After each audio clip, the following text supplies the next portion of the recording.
Coming up this morning on Daybreak, Springfield City Council votes to approve a mask ordinance. We'll explain how soon that ordinance will take effect and what it means for you if you're out and about in the city. And we'll hear from local protesters on why they feel this ordinance is a violation of their rights. We have a lot to get to on this Tuesday morning, July 14th, 6 o'clock on the dot. Thanks for joining us this morning. I'm Heather Lewis, in for Joe and Jen this morning. Meteorologist Beth Vanello, Meteorologist Beth Vanello? I thought I had 2 cups of coffee. Maybe I didn't. Maybe I need a third. Meteorologist Beth Vanello in for Elisa this morning. It's okay. Not really, actually. It's just early. It's dark and early still, and we've got a lot of heat heading our way. It's warm. It's muggy. We left our house I got here at 2:30 this morning. Middle of the night, it doesn't feel too bad, but it was okay. Yeah. It was still like that kind of muggy feeling in the air. Soupy. Yeah, soupy. That's my favorite word. Yep. It's going to get worse as we head through the day today. We do have a heat advisory in effect for counties off to the west of Springfield. Those counties are shaded in orange. That's where I expect feel-like temperatures to be between 100 and 105 as we head through the day today. The sun is coming up. It's really nice. 72 degrees right now in Branson. It's warm. It's muggy. Dew points in the upper 60s. 73 in Springfield, 75 in Joplin, 66 in Camdenton, and 70 down in Mountain Home. We've got dew points pretty much in the 60s and in the 70s. A warm, a very soupy air mass in place. That continues through the day today, and that honestly continues through the rest of this week. It is July, after all. As you head out the door today, maybe grab the umbrella. We do have an isolated shower chance this afternoon. We'll have a mix of sun and clouds throughout much of the day today.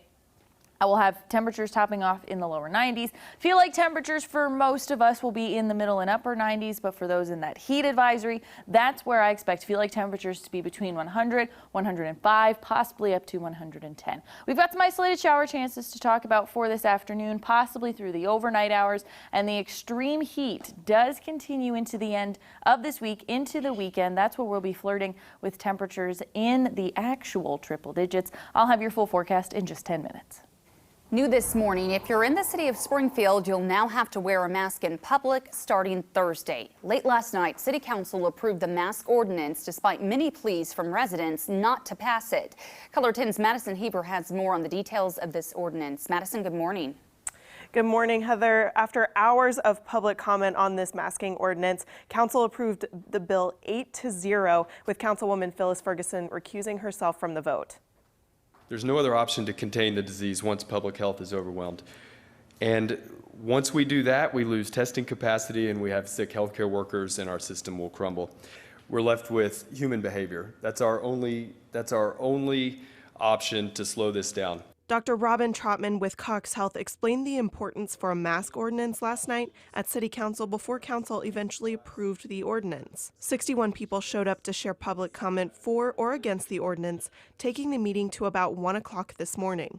I would like to say it's not the government's job to make sure that I stay healthy. It is my job to make sure that I practice good hygiene and keep myself healthy. I believe that it's really important that we follow science and that we follow the guidance of the CDC, the World Health Organization, and others who consistently show that wearing a mask stops transmission. Anyone over the age of 12 must wear a face covering, and it's also encouraged for ages 3 to 11. Where the Spirit of the Lord is, there is liberty.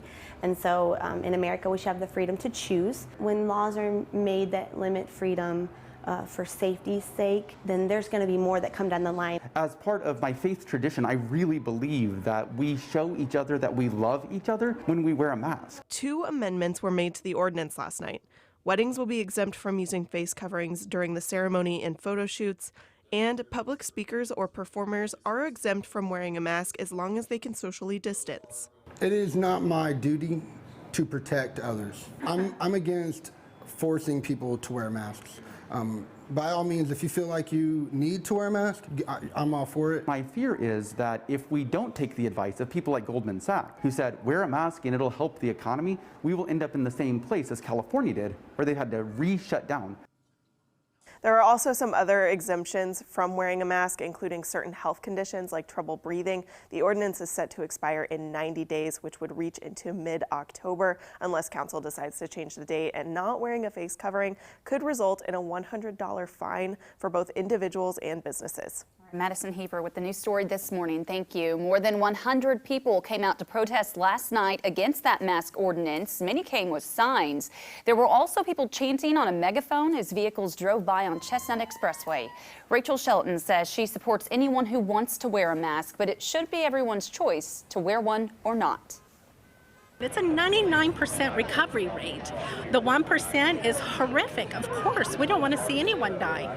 But let's get our stats correct before we start forcing a mandate on the people of Springfield, Missouri. Another man says he doesn't believe the virus is as bad as people have been led to believe. The science shows that this is nowhere as serious as originally we were told.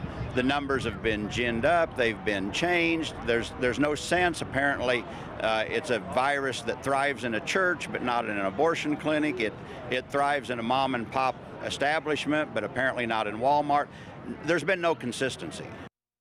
There were also people in Springfield who demonstrated in favor of that masking ordinance last night as well. Here are some other things that happened last night at City Council. The Health Department was approved for access to more than $2.1 million in funding for the purpose of adding nearly 40 contact tracers to help monitor those with COVID-19 and improve testing capabilities. Council unanimously denied a liquor license to AM/PM Food Mart in the 500 block of South Grant, which used to be a come and go. Cox Health President and CEO Steve Edwards said in a tweet that the hospital has seen an 88% increase in less than 2 weeks with COVID-19 patients. He warns we may be climbing the base of what is likely an exponential curve, and the Christian County Health Department announced 18 additional cases, bringing the county's cumulative total to 120 cases. So that means the health department has maxed out its public health capacity to follow up with positive cases and contacts on a timely manner. A well-known dairy plant in Springfield is reporting positive cases of COVID-19 today. 2 COVID cases have been confirmed at Highland Dairy in Springfield. According to a spokesperson for the company, protocol is in place to mitigate the spread, and all plants are testing employees prior to entry of the workplace. Highland says the company has been following CDC guidelines as well as OSHA COVID guidance. The Branson Board of Aldermen will hold a special meeting on Thursday afternoon. According to the city, the meeting will discuss Chapter 58 of the Branson Municipal Code, which includes face coverings, public spaces, and the spread of communicable diseases. We'll follow that story as it develops. Putting crime into focus now, a Texas County man was arrested after reportedly trying to drive into a building. Texas County deputies say Joseph Ross from Mountain Grove was yelling and arguing with other customers inside of a business. He was asked to leave, and that's when he got into his vehicle and hit the building on purpose. It happened at a business on Highway 60 between Dunn and Mountain Grove. Ross was charged with assault and driving while intoxicated. Here's what's making local interest news today. The Ozark Greenways has announced the former Fulbright landfill and Superfund site is now the newest section of trail. This project filled a gap along the Fulbright Spring Greenway Trail between David C. Murray Trailhead and Lost Hill Park. The city created the Fulbright landfill in 1962 and stopped using it in 1969, just when it reached capacity. The project to clean and for repurposing the landfill cost around $450,000.